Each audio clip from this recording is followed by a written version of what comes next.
setia dan sampai mati di kayu salib. Pada pagi hari ini kembali kami datang dengan pujian dan penyembahan kami.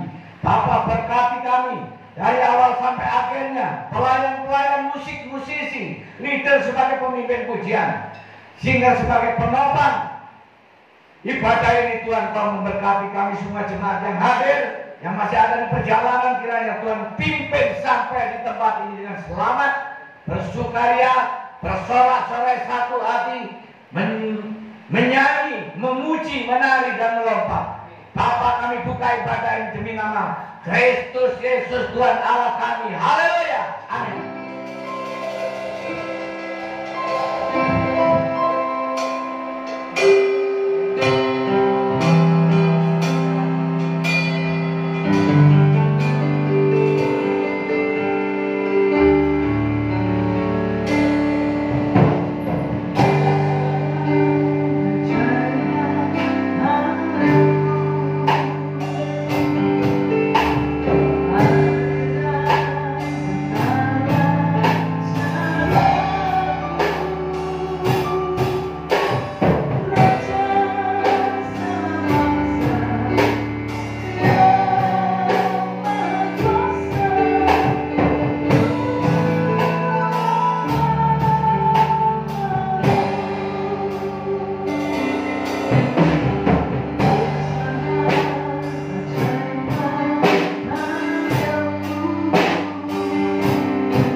Terima kasih Bapa.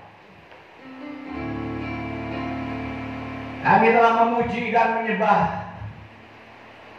Dan saatnya tiba kami akan mendengarkan firman-Mu. Setiap hati mendengar, setiap hati melihat. Dan setiap pribadi kami memahami kebenaran ini. Kau buka setiap pikiran kami Tuhan. Kami terus mau belajar dan belajar kebenaran. Belajar dan belajar firman Allah. Sehingga terus kami diisi penuh dan kepenuhan di dalam firman. Dan demikian kami diberkati. Oleh sebab itu Tuhan, kami siap sedia menerima menyambut firman-Mu di dalam nama Yesus Kristus Tuhan. Haleluya. Amin. Saudara yang terkasih di dalam Tuhan Yesus Kristus, mari kita kembali melihat firman pada pagi hari ini yang terus kami ajarkan bagi saudara, sehingga kita terus mengerti kebenaran. Dan judul firman pada pagi hari ini adalah, ini sangat sensitif saudara, tapi saya di sini berani menyatakan oleh karena kebenaran. Mohon dikritik dan saran khotbah-khotbah kami ini, karena kritik dan saran adalah merupakan satu bentuk berkat bagi kami, yaitu untuk semakin baik. Judul pagi hari ini adalah, apakah puasa itu penting dan apakah puasa itu wajib bagi orang Kristen? Ini saudara, kalau kita melihat pada umumnya puasa ini dilakukan oleh umat Kristen juga, selain daripada umat yang lain dan paham-paham yang lain. Seperti pada saat itu saya juga berpuasa 7 hari 7 malam, tidak makan, cuma minum saja. Saya pernah berpuasa juga 7 hari 7 malam, makan nasi tok, nggak pakai lauk pauk. Ya, pernah juga 3 hari 3 malam cuma minum, nggak makan nasi, nggak makan apa-apa. Yang saya pernah alami, ini saya lakukan oleh karena ada, yaitu tendensinya adalah bahwa tradisi dan kepercayaan. Tradisi dan kepercayaan masa kecil saya, masa remaja saya ini, ada kepercayaan ilmu gaib. Saya belajar ilmu kekedotan. Saya belajar juga ilmu aji panglimunan. Saya juga belajar dulu ilmu apa itu namanya, pelet. Tapi belum pernah saya pelet itu. Belajar juga ilmu joyo kawijayan. Itu artinya ilmu kewibawaan. Jadi kalau kita mempelajari ilmu itu akan menjadi orang yang berwibawa. Itu adalah merupakan satu bentuk kepercayaan, ya. Terus bagi orang-orang lain juga melakukan hal yang mungkin di luar Kristen. Ada puasa Ramadan dan lain sebagainya. Ada puasa-puasa yang lain. Ada yang ngebleng 1 hari 1 malam nggak makan dan minum dan lain sebagainya. Terus bagi umat Kristen, orang-orang yang percaya saat ini, ya, apakah masih relevansi? Apakah masih itu ada manfaatnya? Ini yang perlu kita ketahui. Apakah itu wajib bagi orang Kristen? Apa itu sangat penting? Begini saudara pengertiannya. Wajib itu hukumnya, ya, pada saat agama yang pernah saya ikuti, apabila dijalankan mendapat pahala, jika tidak dijalankan, ya, itu berdosa. Itu hukumnya wajib, ya. Terus hukumnya yang sunnah, apabila di sini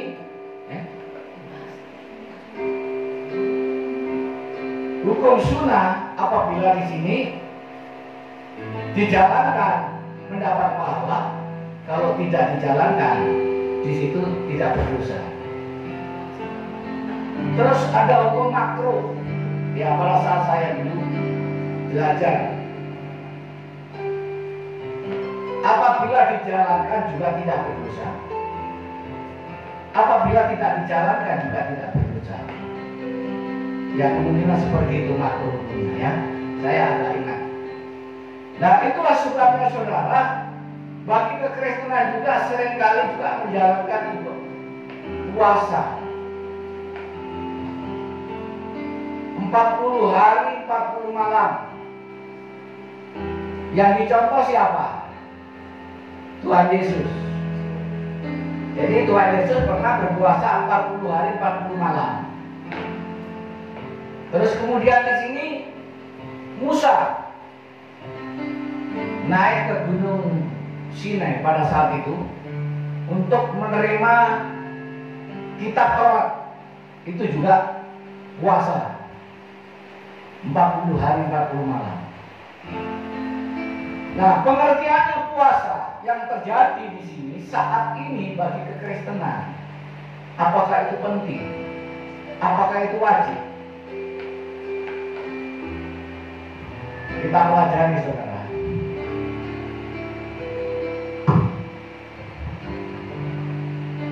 Daud di sini, ya, Samuel pasal 12.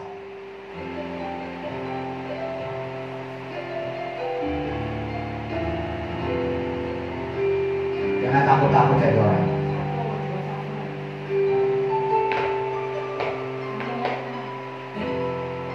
Samuel 2 Samuel 2 Samuel pasal 12 ayat 16.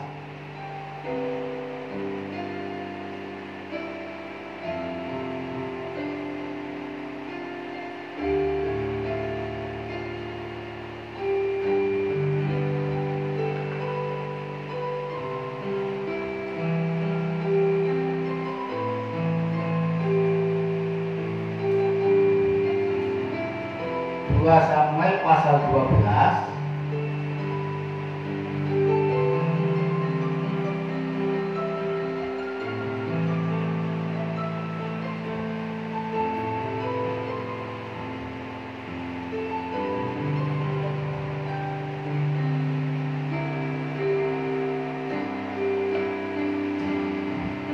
ayat 16.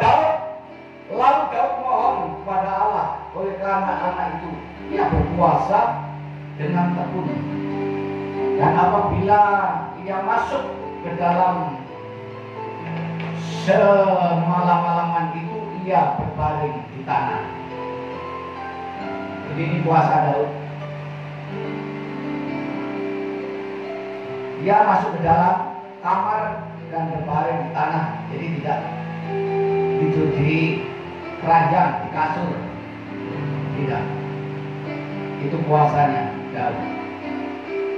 Lalu kita lihat lagi di sini yang terdapat di dalam Ayub pasal 7.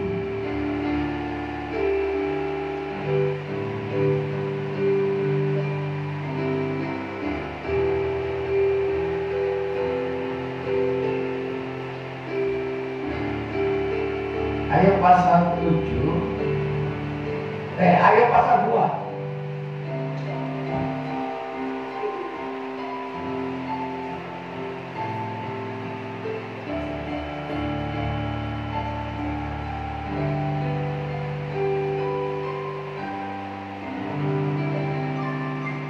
Ayat yang ke-13. Lalu mereka duduk bersama-sama dia di tanah selama 7 hari 7 malam. Seorang pun tidak mengucapkan sepatah kata kepadanya karena mereka melihat bahwa sangat berat penderitaannya. Jadi ini jenis puasanya. Macam-macam, ada yang tidak boleh ngomong, membisu terus. Ya, ada yang tidak tidur. Ya, di sini saya pernah puasa tidak tidur 3 hari 3 malam. Ya, jadi ya kalau tidur ditahan. Kalau mau tidur ya kita berusaha tidak tidur, jalan jualan keliling sampai saya ke kebun-kebun itu lahan-lahan. Nah, saudara-saudara yang kekasih, sekali lagi kita lihat dalam perjanjian lama, yaitu Yunus ya diperut ikan selama 3 hari 3 malam. Itu puasa. Gak puasa kayak apa, sudah diperut ikan, ya tidak ada nasi di situ otomatis. Jadi itu jenis puasa-puasa. Lalu Esther selama 3 hari 3 malam dia berpuasa, tidak makan, tidak minum, untuk menggolkan di situ supaya ya umat Israel tidak dibunuh. Itu bagus. Ya. Daniel juga berpuasa, ya, di gua singa, sehingga singa tidak memangsa, tidak berani mangsa Daniel. Nah, begitu juga di sini dalam Injil Matius, ya di situ dalam konteks perjanjian baru. Ini saya hanya memberikan yaitu referensinya tentang puasa-puasa itu. Artinya di situ tradisi dan dalam konteks juga kepercayaan pada masa itu, zamannya Taurat. Ya. Terus kemudian perbandingannya dengan umat Kristen yang saat ini, relevansinya apa? Itu yang perlu kita ketahui. Apakah boleh atau tidak puasa, atau wajib atau bukan? puasa itu penting atau tidak penting? Ya, kalau kita membahas dalam hal berpuasa ini mulai dari yaitu perjanjian lama sampai perjanjian baru, sebenarnya saya mengambil kesimpulan bahwa puasa itu sebenarnya tidak wajib bagi orang Kristen. Dan puasa itu tidak terlalu penting bagi orang Kristen. Kenapa? Ya, puasa, tidak makan dan tidak minum, mengambil waktu dan tempat-tempat tertentu, atau mempunyai tujuan-tujuan yang tertentu, itu sebenarnya menuju ke dalam salib Kristus, menuju ke dalam yaitu kematian Kristus dan kebangkitannya. Apakah Yesus mengajar puasa? Coba kita lihat. Ada enggak di dalam Alkitab Yesus mengajarkan puasa? Matius pasal 16 ayat 18.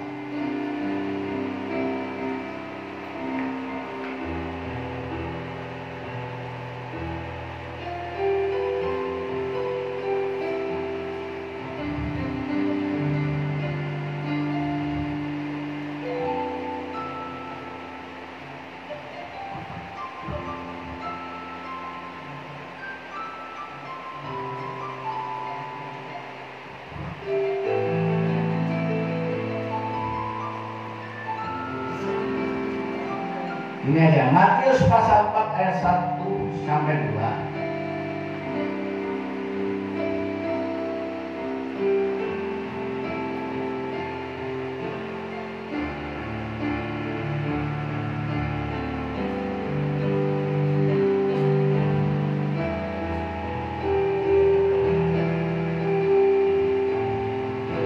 Percobaan di padang gurun. Maka Yesus dibawa oleh Roh ke padang gurun untuk dicobai iblis. Dan setelah berpuasa 40 hari dan 40 malam, akhirnya laparlah Yesus. Lalu datanglah si pencoba itu dan berkata kepadanya, "Jika engkau anak Allah, perintahkanlah supaya batu-batu ini menjadi roti." Nah, ini jelas. Jadi versinya puasanya tidak makan dan tidak minum kemungkinan. Sehingga iblis mencobai Yesus Kristus sedang berpuasa, supaya di sini Yesus Kristus mengikuti kemauan iblis. Maksudnya seperti itu. Nah, Yesus berpuasa 40 hari 40 malam ini mengajar kita atau tidak? Menganjurkan kepada kita atau tidak? Tidak ada. Itu bentuk saran dan anjuran supaya umat Kristen yang berpuasa seperti Yesus Kristus. Nah, terus ayat yang lain di sini bahwa Yesus pernah mengatakan ketika selesai mengusir 7 roh jahat di situ, yaitu yang namanya legion, ya. Nah, ketika itu di sini, ya, Yesus mengatakan,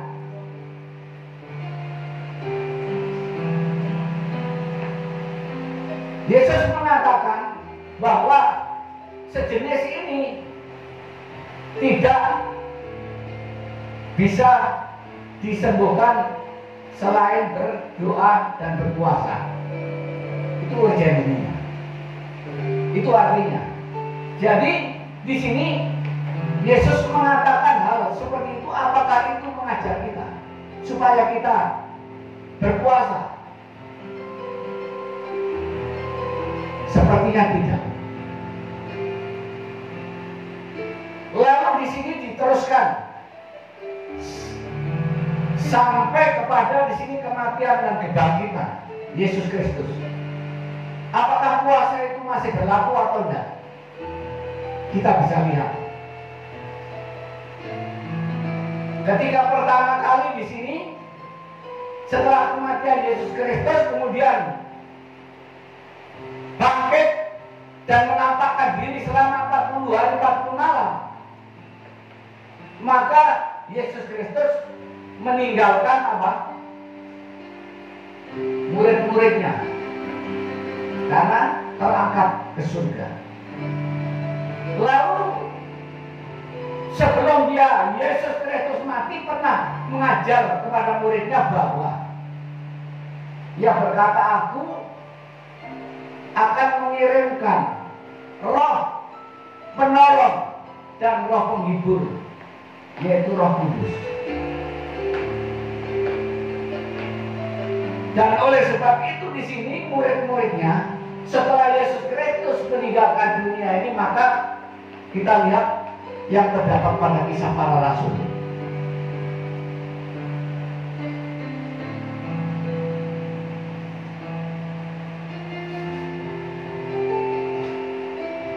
Kisah Para Rasul pasal 13.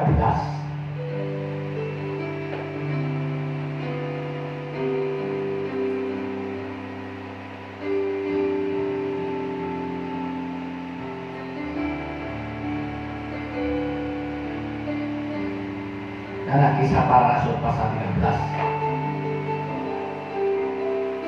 ayat yang pertama sampai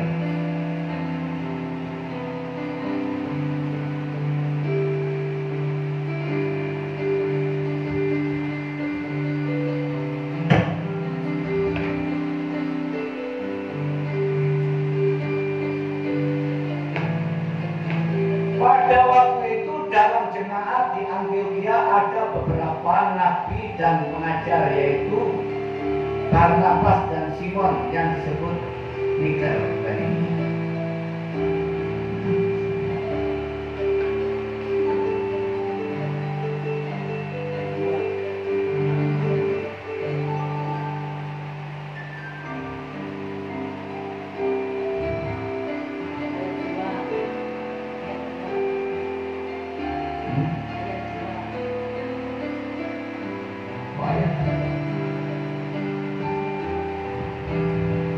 Pada suatu hari ketika mereka beribadah kepada Tuhan dan berpuasa,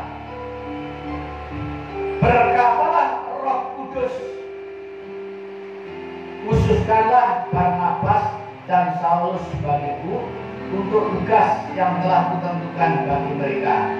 Maka berpuasalah dan berdoalah mereka, dan setelah meletakkan tangannya ke atas kedua orang itu, mereka membiarkan keduanya. Jadi ini adalah sesuatu yang khusus untuk melakukan berpuasa.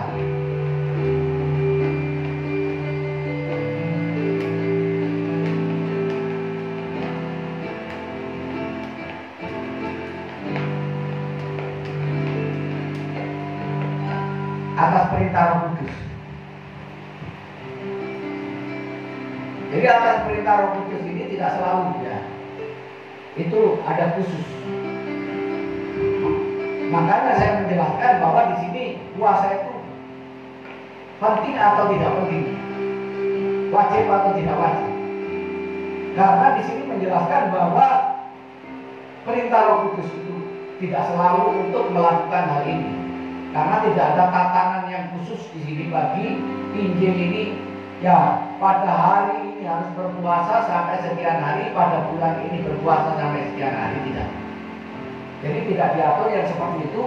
Untuk itu tidak mewajibkan. Jadi ada kalanya sekiranya Tuhan atau Roh Kudus itu berbisik di dalam hatinya. Nah, oleh sebab itu di sini kepentingannya apa, keperluannya apa, tidak selalu di sini, ya. Jadi tidak ada puasa wajib.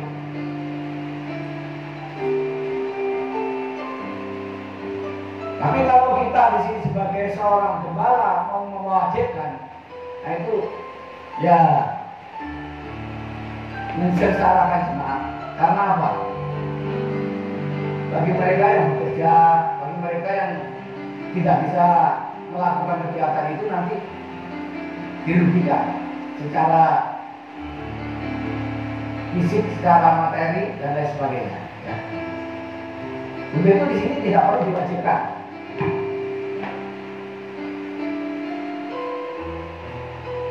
Yang penting di sini adalah yaitu mengenai kehidupan. Di dalam keyakinan, di dalam kekristenan di situ lebih mementingkan yaitu tatanan kehidupan yang ada di dalam dunia ini. Apa itu? Ya, sosial.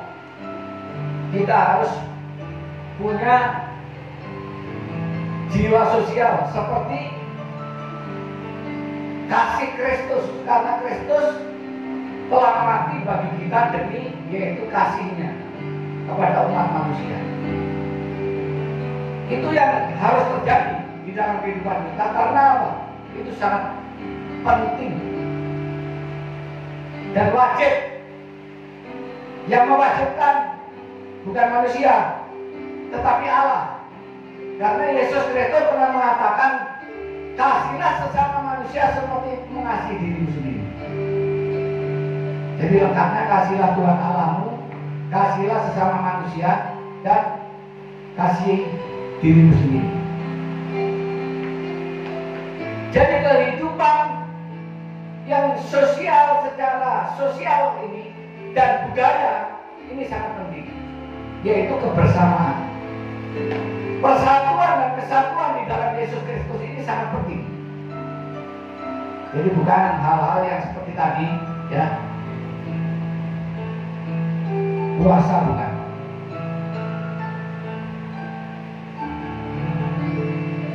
Kisah Rasul pasal 12 ayat 14.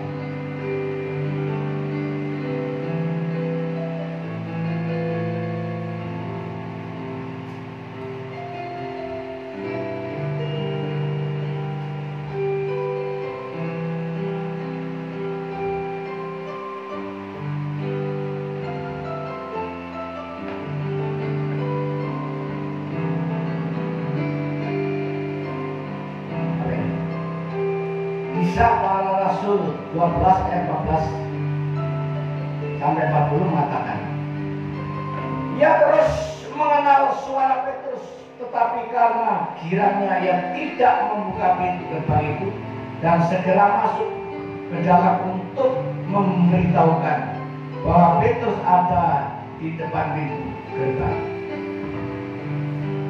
Kata mereka kepada perempuan itu, engkau mengingau.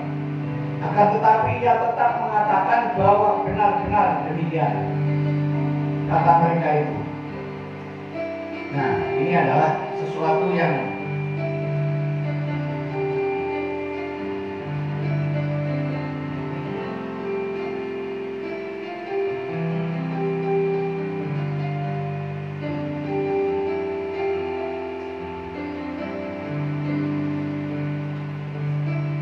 Petrus di sini memberitakan tentang Yesus Kristus, yaitu kematian dan kebangkitannya ini sangat penting. Nah, dengan demikian maka di sini Petrus mengalami berbagai persoalan di dalam kehidupannya, yaitu menghadapi hukum. Yang penting sekarang kehidupan di dalam kekristenan kita, yaitu kita hidup rukun dan penuh dengan kasih sesama manusia. Seperti Yesus katakan, kasihlah Tuhan Allah, kasihlah sesama manusia, dan seperti mengasihi dirimu sendiri. Itulah kebenarannya yang ada di dalam Tuhan. Kemudian tentang puasa, itu tidak wajib, tetapi terserah bagi saudara mau melakukan itu tujuannya apa. Asalkan jangan seperti yang Yesus katakan, puasamu di situ hanya ingin diketahui orang, supaya orang tahu kalau engkau puasa. Makanya Yesus Kristus kan minyai kepalamu dan berkumurlah, maksudnya begitu juga, bibirnya jangan kering. Artinya seperti itu. Dan kemudian juga mengajarkan tentang doamu di situ jangan seperti orang munafik, tetapi doamu di sini ya masuk ke dalam kamar dan tutup pintu. Jadi dalam hal ini tentang kebenaran firman Allah, bukan puasanya yang penting, tetapi doanya. Bukan puasanya yang penting, tetapi di sini sosialnya. Jadi kehidupannya untuk bisa menjadi contoh dan teladan, bisa menjadi berkat bagi orang. Itu yang sangat penting. Demikianlah firman Tuhan. Yesus memberkati.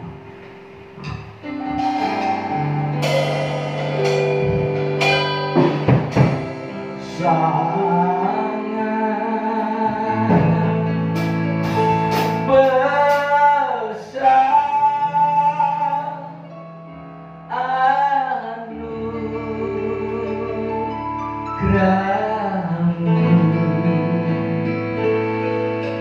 yang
Raja, Tuhan dan Juru Selamat. Terimalah damai sejahtera, sukacita. Terimalah kekuatan, kesehatan, kemampuan, damai, sejahtera, kemuliaan, kebaikan, kebajikan dan kemurahan dalam nama Bapa, Putra dan Roh Kudus, dalam nama Tuhan Yesus. Memberkati kita semua yang percaya, katakan